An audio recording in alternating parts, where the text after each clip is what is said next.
Баршаңызға сәлем, каналыма қош келдіңіздер. Адамнан шығатын жағымсыз иісті тек гигиеналық проблема ретінде қабылдаймыз. Айтыңызшы, сіз жиі жуынып, дезодорантты қолданасыз ба? Ал егер осы денедегі иіс қауіпті аурулардың белгісі болса ше? Бүгін біз сіздің өміріңізді сақтап қалу үшін ерекше маңызды ақпарат айтатын боламыз. Бұл бейнені соңына дейін көріп, қандай жағдайларда дереу дәрігерге қаралу керектігін және де дененің иісі қандай да бір аурулардың белгісі екенін білетін боласыз. Иіс туралы не білеміз? Әр адамның өзіне тән иісі болады деп жатамыз. Әркімнің саусақ таңбасы әртүрлі болатын сияқты, әркімнің өзінің тиесілі иісі болса керек. Ол иісті ең қымбат әтір де кетіре алмайды деседі. Әр адамның иісі тек өзіне тән микрофлора мен одан бөлінетін заттардан құралады. Тері мен шырышты қабаттарда тіршілік ететін бактерияларды, май, тері және тағы да басқа бездерден бөлінетін заттарды ыдыратып, адам иісін түзетін заттарды өндіреді. Егер адамның 12 мүшесі сау болса, оның иісі де сол секілді жағымды болады. Денсаулығында ақауы бар адамның иісі сәйкесінше жағымсыз болады.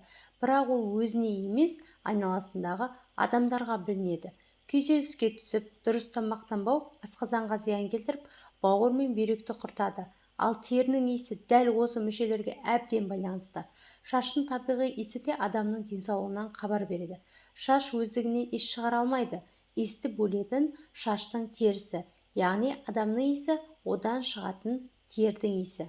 Адам көп жерде тұрғанда, мысалы, автобус, метро ішінде иістің сан түрін сеземіз. Гигиенаны сақтап күтінбеу бір бөлекте, ал ішкі құрылысының ақауынан жағымсыз иіс шығару бір бөлек нәрсе. Сондықтан жағымсыз иіске мұрнымызды тыржитпай, бір-бірімізге түсіністікпен қарағанымыз жөн болар. Ғалымдар адамның иісі мен тамақтануына байланысты деп отыр. Парфюмерияның түрі сау емес ағзаның әсерінен тері бөлетін жағымсыз иістерді уақытша жоюға қауқарлы. Бірақ тыныстағанда шығатын жағымсыз иісті құртатын парфюмерия әлі де жоқ. Сөйлеген кезде ауыздан жағымсыз иіс шықса, ол да іш құрылысында тісте ақау бар екенін білдіреді. Сағыздың көмегі аз. Сондықтан ауыздан шығатын жағымсыз иістің негізгі себептерін анықтап алу қажет.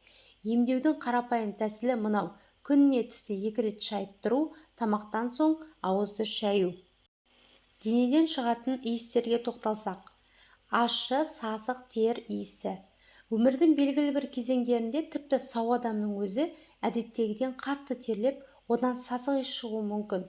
Бұл жағдай енді өсіп, жыныстық жетілу кезеңінен өтіп жатқан жасөспірімдер де және етеккіл үзілісінде жүрген әйелдерде де болады. Бұл жағдай тершеңдік гормондық фонның өзгеруі салдарынан орын алады. Ал басқа кезде де дәл осындай қатты, сасық тер иіс шығатын болса, онда денсаулықта мәселе бар деген белгінің бірі. Бірден шығатын қатты иіс қалқанша безі ауруынан хабар береді. Мұндай кезде әсіресе қолтық пен сыртқы жыныс ағзаларынан қатты сасық иіс шығып тұрады. Келесі, қой жүніне ұқсас тер иісі. Бүйрек безі ауруына шалдыққан жандардың денесінен қой жүнінен шығатын иіске ұқсас иіс шығып тұрады. Ацетон иісі. Егер денеден ацетонға ұқсас иіс шығатын болса, онда ол бауыр ауруынан, эндокринді бұзылыстардан, көмірсу жетіспеушілігі немесе вирус жұққанның көрінісі. Алайда денеден ацетон иісінің шығуы көп жағдайда қант диабеті ауруына шалдыққан адамдарда болады. Сіркесу иісі. Егер адам қатты терлеп, әрі сол сіркесуі секілді иіс бөлсе, онда ол инфекциялық қабыну аурулары мен В және Д дәрумендерінің жетіспеушілігінен көрінісі. Ал егер осы біртүрлі иіске жөтел мен температураның жоғарылауы және әлсіздік қосылса, онда ол өкпе ауруы, туберкулездің басталғаны туралы хабар береді. Зәрдің иісі. Адам денесінен зәрдің иісі шығып тұрса, демек бүйрек дұрыс жұмыс жасамайды, ауруға шалдыққан деген сөз. Қанда жиналған азотты шлак зәр иісін бөледі. Әсел иісі. Тәтті әселге ұқсас тер иісі бұл ағзаға берілген дабылды ескерту. Иістің бұлай өзгеруі ағзада өте қауіпті инфекцияның бірі синегной таяқшасын пайда болуының көрінісі. Бұл инфекция тыныс жолдары, құлақ аурулары, іріңді процесс пен менингиттің өршуіне себеп болуы мүмкін. Ауыздан шығатын жағымсыз иіс Бұл ауыз қуысы гигиенасын сақталмауынан, бактериалды инфекциядан, тіс шегі ауруының орын алуы мүмкін.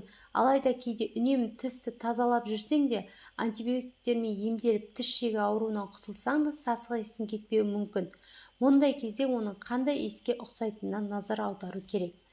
Шіріген және тәтті иіс. Бұл бауыр жетіспеушілігі белгісі болуы мүмкін. Егер ауыздан қышқыл тәтті иіс шықса, онда ол бүйректің дұрыс жасамайтынын білдіреді. Ал шіріген қырыққабат иісі асқазан бактерия түскендігін белгісі. Ауыздан шығатын шіріген, тұрып қалған көкөніс иісіне асқазан қыжылы, ауыз қуысында жағымсыз дәм қосылса, бұл асқазан ауруы мәселесі. Сонымен қатар мұндай шіріген иіспен ауру қатар жүреді.